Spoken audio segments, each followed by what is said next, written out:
Today, we'll show you 25 mistakes. 25 mistakes that are most commonly made by players that are average or below average. But if you fix these mistakes, which we're going to show you how to do, you'll instantly become better than most players. You'll be a cut above.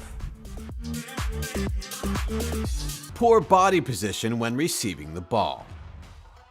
When you move to receive a pass, you don't want to turn your back to the rest of the field. This makes it so that you can't see what's around you.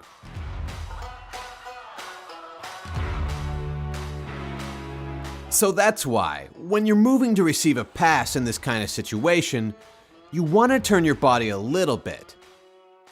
Enough that you can still see the passer, but also see what's behind you.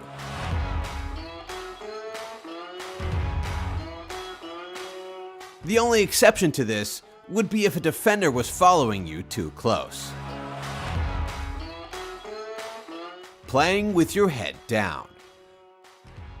If you're always looking at the ball while dribbling, you're not going to be able to see, well, basically anything that's happening on the field. One way to fix this is by practicing dribbling, while at the same time keeping your head up and looking around. Now, to be clear, in a game this doesn't mean that you should never look at the ball. It just means that when you're dribbling, you should regularly glance upward to see the rest of the field. Standing flat-footed. When you're near the ball, you don't want to stand or walk flat-footed. This will make you slow to react if the ball comes your way. But if you're on the front of your feet, you can adjust quickly and react to different situations. Power over placement. Many young players prioritize powerful shots, even though they don't have the accuracy to go with it. See, shooting with a lot of power and accuracy takes years of practice. So, if you're a beginning player, you should probably focus on simply placing the ball into the corners. And if you get that down, you'll consistently be able to score, at least from close range. Not protecting yourself. If you don't use your arms to protect your space, defenders are just going to push you over. So that's why you always want to have your arm ready to hold them off.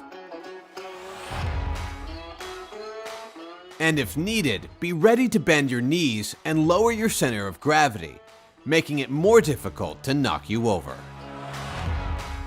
Over dribbling. We all know players who like to dribble a little too much.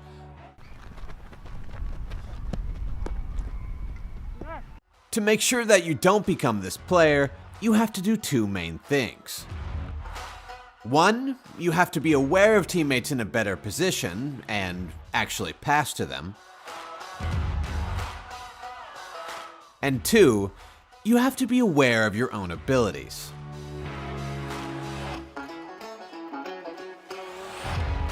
Because if you're not that great at dribbling, or if you're not fast enough to get past the defender,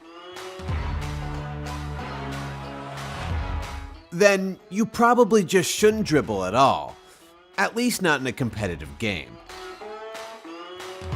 Lack of awareness. If you don't know who's around you when you receive the ball, it's just not gonna go well. So that's why you need to be constantly looking around when you don't have the ball. Continually switching between watching the ball and scanning the rest of the field. Letting the ball bounce. When a ball is coming to you from high in the air, Letting the ball bounce gives opponents a chance to fight for possession.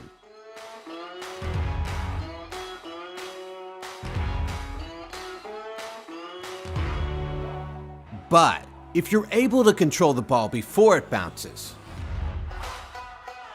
you can put the ball on the ground and protect it before defenders arrive. Not knowing your teammates. Not all teammates are the same, and if you don't know that, you're going to end up giving the ball away. Some players are faster. Some players are slower. Some of your teammates might make that run behind the defense, while others are probably going to want it played to their feet. So if you know your teammates and how they play,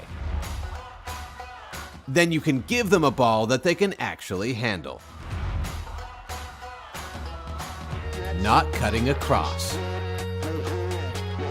When you're being chased by a defender,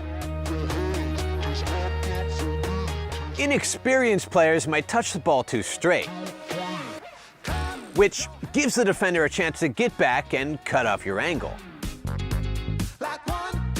So instead, once you're ahead of the defender, cut across them.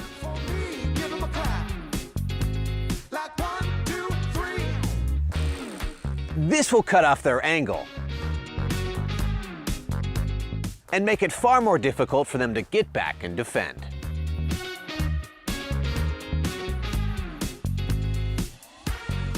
Not moving to the ball. When receiving a ball to your feet, you can't just stand flat-footed and expect the ball to get to you. At least, if there are defenders nearby, you can't.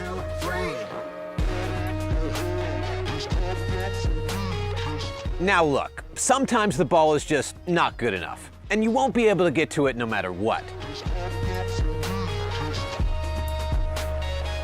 But if you're on your toes, and you notice a defender trying to get in front of you, a lot of the time, you should be able to beat them to the ball. Shooting when you're off balance. There are some players who insist on shooting regardless of the circumstance.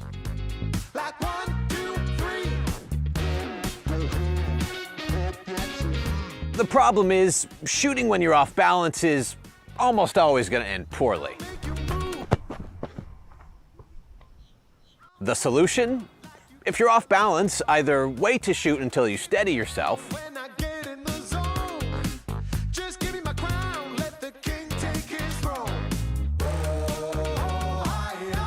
or if you don't have the time, pass the ball to someone else.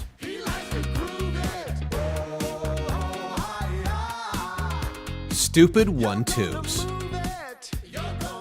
Some young players learn the 1-2 pass, then try to do it even when the situation doesn't call for it. So let's make it clear. If your teammate is close to running past the defender when you receive the ball, and if there's space behind them to run into, then this is a good situation for a 1-2. But if the opposing player's already moving to stop that pass, or if their defender is covering the space behind, then it's usually better to do something else. Not asking for the ball. If you don't ask for the ball and don't really look like you want it, then you're probably not going to get it very often. If you want your teammates to pass you the ball, there are 3 main things you can do.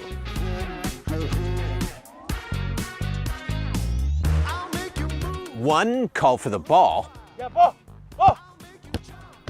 2, point where you want the pass. And 3, move quickly and incisively to get into a good position to receive the ball. Ignoring field conditions. Not all fields are the same, so if you don't adjust, it's likely to lead to mistakes. If the grass is longer, you'll have to pass the ball harder. If the grass is shorter, you'll have to pass the ball more softly. If the field is uneven, you'll have to watch the ball more closely when controlling it. All these things can make a big difference when you're playing in a competitive game.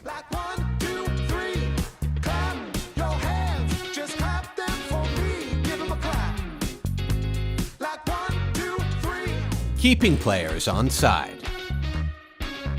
Sometimes, when players are defending, they get lazy and fail to stay with the rest of the defense, keeping opposition players on side.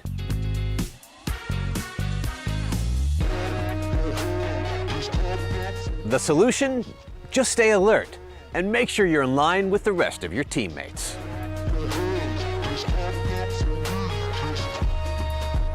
Ignoring fitness. It may not be the most exciting attribute of any footballer. But if you don't have the fitness, you basically can't do anything.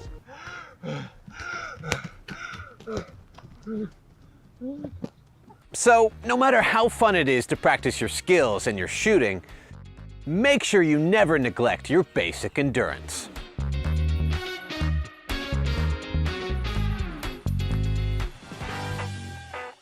Stupid fouls. When an attacker has the ball, but they're tightly guarded and facing away from goal, some players will give away stupid and unnecessary fouls.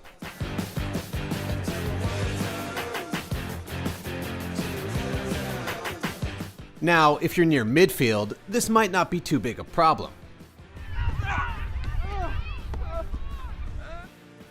But if you're near your own penalty area, you're essentially just giving away a free kick or penalty that could easily lead to a goal.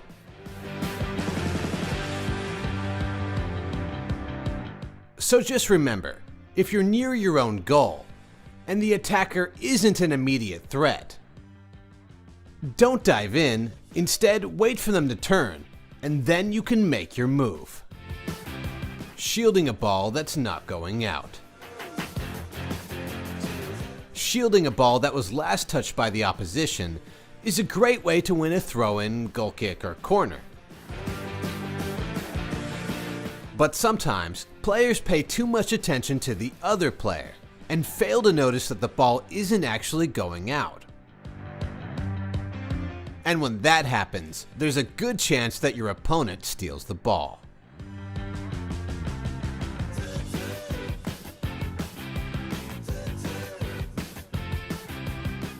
So next time you shield a ball out, just make sure it's going to roll out fairly quickly. Stupid red card tackles. In football, players get angry and frustrated. But it doesn't justify making tackles like this.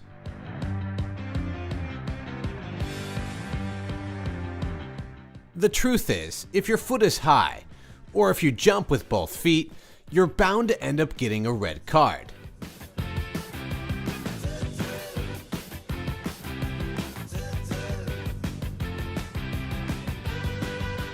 So make sure you're keeping your emotions in check, because these types of tackles are dangerous, unnecessary, and don't even help your team win. Not taking a touch. Some players get so obsessed with taking shots early, with their first touch, that they don't take a touch to settle the ball, even when they have plenty of time. Listen, if you have a defender right on you, then yes, it's true you may not have the time to take a touch. So that's why you need to be aware of your surroundings, because if you do have the space, taking a touch can greatly increase the likelihood of you scoring. Bad throw-ins. Getting called for a bad throw-in is a great way to annoy your coach and teammates. To take a proper throw-in, You have to face the field of play.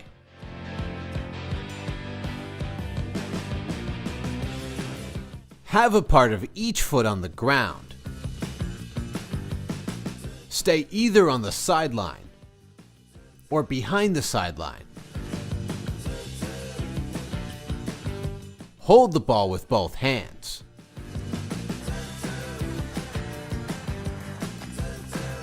And start the throw behind your head and release the ball over your head.